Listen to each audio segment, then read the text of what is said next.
and welcome to episode 2 of the Sports Gazette's newspaper preview. I'm Tatiana Alderson, your new host. I'm here to discuss the main stories of the day. It's Darren, Barnard and Michael Jordan. Hello boys, how are we doing? Very good. So, we've got to start with what's all over all of the sports papers. Ole Solskjaer getting the full-time Man United role. What do we think? Is it deserved? As a Man United correspondent, as a Man United fan, Ole's at the wheel. Absolutely deserved. I never envisaged this happening whenever he first was given the interim role. But I think it's impossible for the club not to give him the job. Was it 14 wins in 19 games? 14 wins in 19 games. It's had a little bit of a blip of two defeats in the bounce now since the Paris Saint-Germain miracle. But I think the main reason, well, not only the fans are on the side, players on the side, but also the fact that if a different manager was to came in the summer, he has a hell of a task then to do, because he has to not only match what Solskjaer has done, but also better that, which basically means winning all of his first 20 games. So I think the players are on side, the fans are on side. It's a positive environment, which was what was lacking whenever Mourinho was there. And reason to be optimistic, absolutely. So fully deserved. And if you look at the statistics, Man United, since Solskjaer has taken charge, have got more points than Liverpool or City or anyone. They've topped the top 6. So based on that, I think it is a deserved role, isn't it? But going to Kevin Garside in the Eye, he says Solskjaer had to get the job, but it's still a risk. Do we think it's a risk? Oh, 100%. A lot of papers today flagging up, and Matt Dickinson in the Times talked about, obviously Pochettino probably had more of a fear factor about him across Europe than what Solskjaer has. He's not really got any kind of reputation other than the short time he's at Man United as a manager. I'm happy it has happened, because I'm a bit fed up of it already. It's just really boring for me. No, it is. As United, it's just been dominated. Fan, bitter. No, it's not because of bitterness. It's more so just because it's been dominated back pages for so long now, and it's been obvious that he is worthy of getting the job. I'm kind of glad that we've got it on the way, and we can now just move on from this whole kind of saga, really. And you're happy that Poch is staying? All those talks that Poch wanted United and he was going to go. Are you secretly happy as a Tottenham fan? Relieved are probably more the word. I think that the relieved are very strong way of looking at it. Clearly in the papers today there's still a lot of talk about Poch and some kind of scrutiny around his job. So apparently he's still not safe. I get it. United are the biggest club in England, one of the biggest clubs in the world, so they're always going to get more clicks than any other club, including Spurs. I have to accept that as a Spurs fan. I'm also happy because of that. We can just move on now from this constant, just churning out of, is he going to get it, is he not going to get it? But really, most people have been fully aware that he's fully worthy of the job for at least, a month or so now? Yeah, I think it's the right time. The international break is coming to an end, and it still hasn't been announced, and you kind of wondered, will we be waiting until the end of the season to find out whether they'll get the job full time? But now, whilst there's still a whole lot to play for in this current season, they can start looking ahead to next season, because it is the biggest task in Solskjaer's managerial career, probably his whole career so far. Is this transfer window is massive for Manchester United, and I feel like people have been saying this for years now. This transfer window is massive for Manchester United because they haven't got it right as a club. You can throw money at it, but it has to be the right personnel, it has to be the right mentality of player as well. So it'll be interesting to see the type of player he brings in. It didn't work. His transfer strategies didn't work at Cardiff, but that's Cardiff. It was also quite a few years ago as well, so we would have learned from that. And he has the backroom staff around him as well. That's also by the likes of Mike Phelan, Michael Carrick. These guys know the club, and that's why fans are so optimistic moving forward. It was interesting you talking about the transfer window, because Solskjaer has said, well, according to the Mirror, he's going to make United great again. And he said, we're going to lift the Premier League title because that's what we're used to. As a Man U fan growing up, would you say that you were used to doing that? Absolutely. I'm still not getting used to not wanting it either. Yeah. This is what I'd expect, and Solskjaer knows that more than anybody. It's not going to be an overnight process. We'll have to be patient. It's gone remarkably well so far. We can't expect that to continue the way it has been doing. But if we're making progress on the field, which is what we've been doing, we have youth coming through, like seeing the likes of Mason Greenwood and Dave Chong away at Paris Saint-Germain. It's sort of surreal, isn't it? But so yeah, definitely reason to be optimistic, and you've got to back him all the way that he's the man to turn United's fortunes around. Yeah, I think interesting on that point as well is that Solskjaer's been given, is it to 2022 his current contract? I mean, if you look at all the other managers in the top 6 right now, the likelihood is a lot of them might be here in 2022. So if Solskjaer does see out his entire contract there, you know, it could be a real opportunity for them to really, you know, build. You know, this is the right time to really invest in a manager and really kind of, you know, move away from that third gear and try to create a new Man United again with this academy and, you know, get that identity back again. And I think that's the key. As I said, you know, Guardiola's not going to be there probably in 2022 at City. Chelsea and Arsenal are going through transition periods right now, so I'd be very surprised if Emery and definitely going to be there in 2022, isn't it? Yeah, it's Chelsea. Yeah, so that's what's going to be interesting. Can you get that continuity and consistency that United have been lacking again? So talking about that continuity and consistency, going back to the eye saying that his appointment is a risk, do you think that because, well, reportedly most of the players wanted Mourinho out, do you think there was just such momentum that there was a new man in charge, Mourinho went, do you think that's why the players really wanted to play? Or do you think Solskjaer is actually a world-class manager? Well, we can't say he's a world-class manager, only time will tell. He's not a world-class manager yet, he could be. There was no momentum whenever he came in, and he's completely turned it around instantly. And people can say, well, is all he's done is put a smile on people's faces? Whenever they're beating the likes of Cardiff and Huddersfield, yeah, you could argue that point. But when you're going to the places like away to Spurs and away to Arsenal and away to Paris Saint-Germain, it takes more than a couple of smiles to win football matches. So yeah, I mean, it is a risk, absolutely it's a risk. But it'd be a risk if we hired Pochettino or whoever else it may be. We've brought in Mourinho, supposedly one of the best, if not the best manager in the world. Didn't work out. So we just gotta put support into Solskjaer and see what he can do. Yeah. Well, on a slightly different note, supposedly Solskjaer's appointment is going to leave Van Dijk homeless because Van Dijk is renting Solskjaer's house.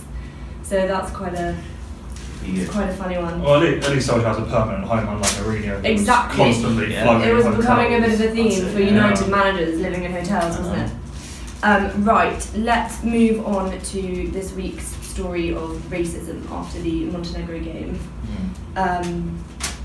So Harry Kane has come out saying that he'd lead the team off the pitch over racial abuse in protest if this happens again. What do you think, and how do we move this forward? What's the solution? I think it's really great for Kane to come out and speak out on it, really. And I think obviously he's completely right to say that.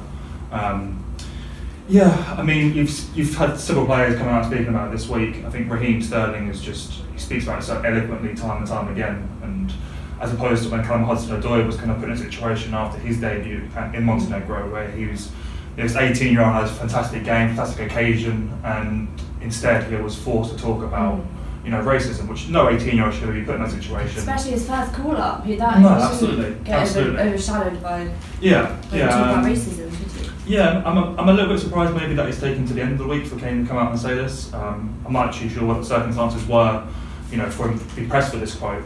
But I mean, you've seen it before, and I think with Inter Milan, with racism abuse happened there, and their players have walked out. We've seen it in Turkey a couple of great occasions as well.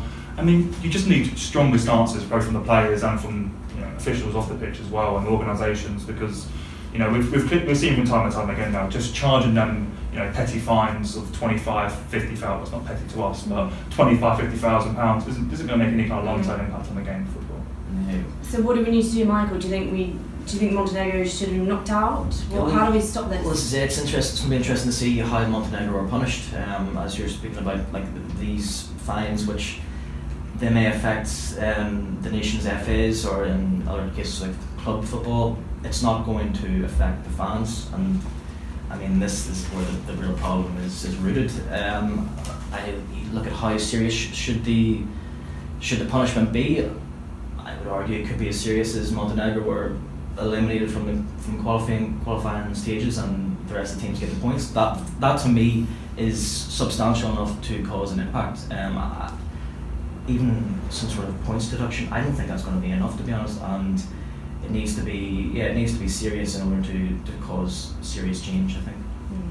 Yeah. serious change definitely needs to be made. It's appalling. So Danny Rose, after his yellow card, was hearing monkey chants. And speaking about Callum Hudson-Odoi, I think it's remarkable in the fact that as an 18-year-old he was prepared to speak about that after, probably it was and it should be the proudest moment of his career to date. Fantastic performance starting for England. The fact that he was prepared as an 18-year-old to come out, and refreshing isn't the right word because obviously you don't want to hear people at any age, at any stage in their career talking about that, but the fact he was prepared to come out and voice his opinion alongside the likes of even Gareth Southgate and the managers who would tiptoe around the situation. In order for there to be actual change, that has to change as well, and so Gareth Southgate did that admirably, I think, as well. He did it very admirably. In his press conference, you could tell he was really shaken up and actually really hurting for his players who had to experience this in this day and age. Yeah, I think John Barnes talked about it a little bit afterwards as well. I mean, I think as much as we have to give credit to the likes of Southgate and Sterling and Hudson-Odoi speaking about this, fantastically as they have. We shouldn't put ourselves on a pedestal and say, look how bad Montenegro are, because we are still very guilty of it in our own society. We are still behind where we should be. Yes, they are further behind. I'd like to think monkey chants are a thing we've kind of moved a bit away from in England, but there still is systemic racism and institutional racism that we see in the UK, and that still needs to be really moved forward. Right, and now another topic about regulation and the need to kind of make new rules in the game is the topic of concussion. So following Fabian Schär's incident, so obviously he got concussed against when Switzerland were playing, and he was out for a few minutes and chose to keep on playing. And this, according to The Guardian and lots of other papers, shows a need for concussion discussion. What do you think? I don't think there's very, very few elements in the game that we're further behind in terms of on the pitch in football compared to other sports. I think something needs to be done as soon as possible, really, because we've seen a couple of papers today flag up, FIFPro's comments about we are leading towards some real fatal, disastrous consequences on the pitch because not enough is being done. We're seeing incidences in the World Cup where we have players being slapped in the face after being concussed. I mean, when you look at other sports where you have these protocols being done on the pitch properly by neutral physios, which is the key thing, really. But I think that's a lot of what people are proposing as well now, about more neutral physios being involved with the game to make those decisions rather than having club physios having the power to say you're okay to stay on. Because at the end of the day, it is a sport, and as much as we all love sport and we pay to watch it, in the real big umbrella of society, sport isn't that important. And this is something that is incredibly serious, and it needs to be addressed. Yeah, there should be a zero tolerance policy towards it. And the neutral physio, that's a really interesting idea. It's one I would go along with, because you'll have your club physios and they're undoubtedly qualified and they undoubtedly know what they're doing. In certain situations, I'm not talking about any club in particular, but in certain situations it could happen where a club physio thinks, I'm not sure this player could continue. The player, more than likely being a professional player at the top of his game, will want to continue. The manager, if he's an important part of his team, will also want him to continue, and so the right protocols may not be taken in certain situations, whereas a neutral physio would just take that possibility completely out of the question. So I'd really go along with that idea. Because that's what people are saying, that the fact that he himself chose to play on is the problem. Yeah, it's ludicrous. There's no player in that situation is ever going to turn to a physio and be like, yes, I'm. I mean, we saw it in the World Cup final 2014 with Kramer for Germany when he came off, when he got concussed, and he asked the physio. He wasn't even sure he was in the World Cup final. He didn't know what was going on. I mean, we need to move on from this. We need to move forward because it's a real issue in the game. And I think we are right. I think they're right. I think we are moving closer and closer towards an instance where a real serious problem can happen on the pitch. And well, FIFPro said that. They said a player could actually die if changes aren't made, and this happens all the time. So just before the international break, David Ospina collapsed in a Series A game from concussion. I remember growing up, it happened to Petr Cech, out cold on the pitch. Like it's a common occurrence, and it really really needs to. It'd be awful if this is actually what it took.